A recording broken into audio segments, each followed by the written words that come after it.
Olá! Olha, analisamos aqui o material sobre teoria geral dos recursos no processo civil.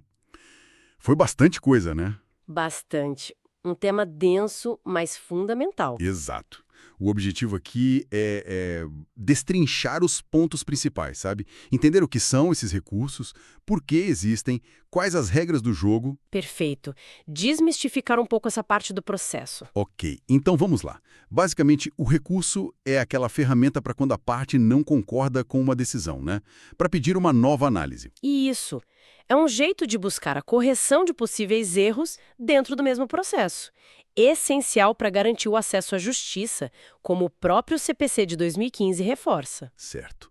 Mas definindo tecnicamente, o que caracteriza um recurso? Bom, a doutrina clássica diz que é um meio voluntário, importante isso, usado dentro do mesmo processo. Ah, dentro do mesmo processo. Isso não é uma ação nova.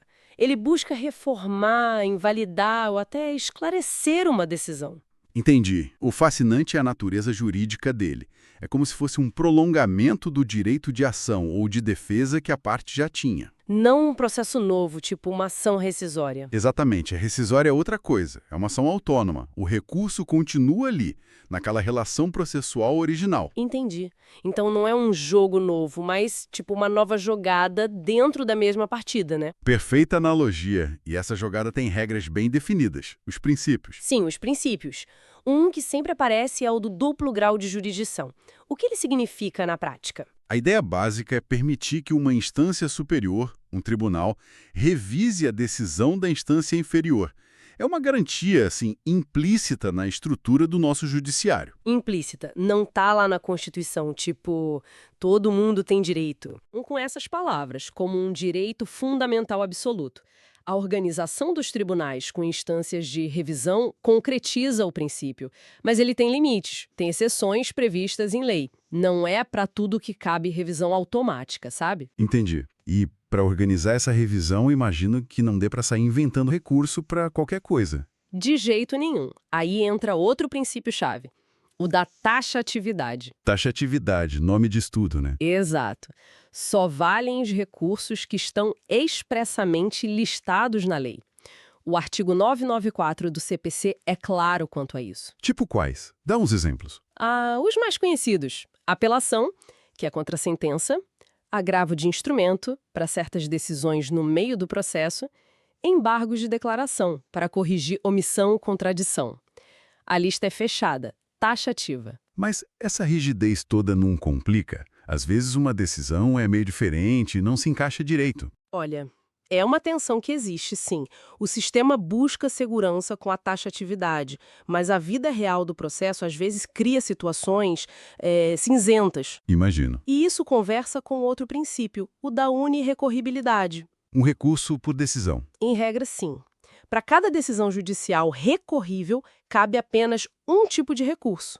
Nada de sair atirando com vários recursos diferentes para a mesma coisa. E se a parte errar o recurso? Perdeu? Aí pode entrar a fungibilidade, mas com muita calma. Fungibilidade.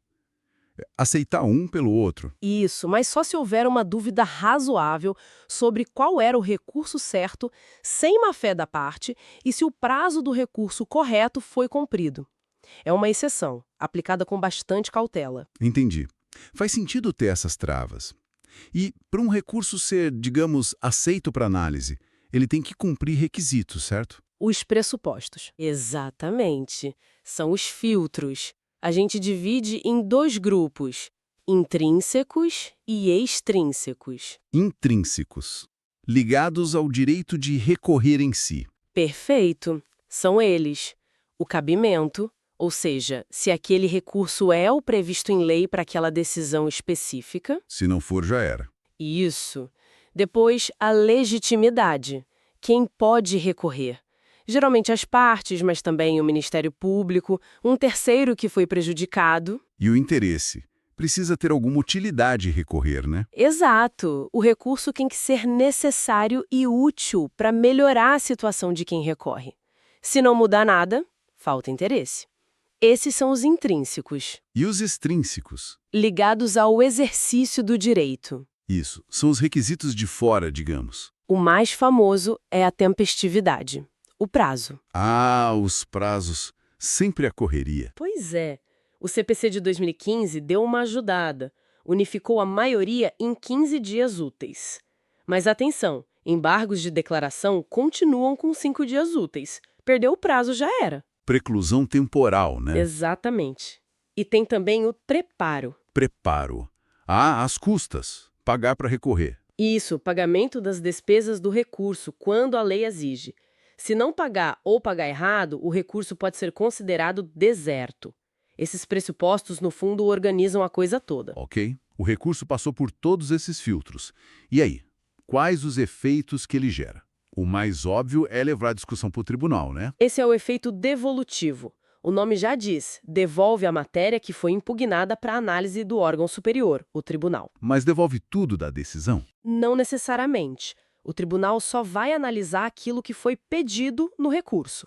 É o princípio do tantum devolutum quantum appellatum. Tanto se devolve quanto se apelou. O que não foi questionado, em regra, não é reexaminado. Entendi. E aquele efeito que todo mundo quer quando perde. O suspensivo. Para parar tudo. Ah, sim. O efeito suspensivo impede que a decisão recorrida comece a produzir efeitos imediatamente. É como apertar um pause. E ele é automático. Sempre que eu recorro, a decisão para. Depende. Essa é a pegadinha. Na apelação, a regra geral é que ela já nasce com efeito suspensivo automático por força do artigo 1012 do CPC. Ah, bom. Mas, para outros recursos, como o agravo de instrumento, por exemplo, o efeito suspensivo não é a regra. Ele precisa ser pedido pela parte. Ah, tem que pedir. Sim, e justificar o porquê. Demonstrar o risco de dano grave se a decisão começar a valer logo. O tribunal decide se concede ou não. Isso faz uma diferença prática gigantesca. Nossa, total. Então, para apelação, a regra é pare tudo, mas para o agravo é mais segue jogo a menos que peçam para parar e o juiz concorde.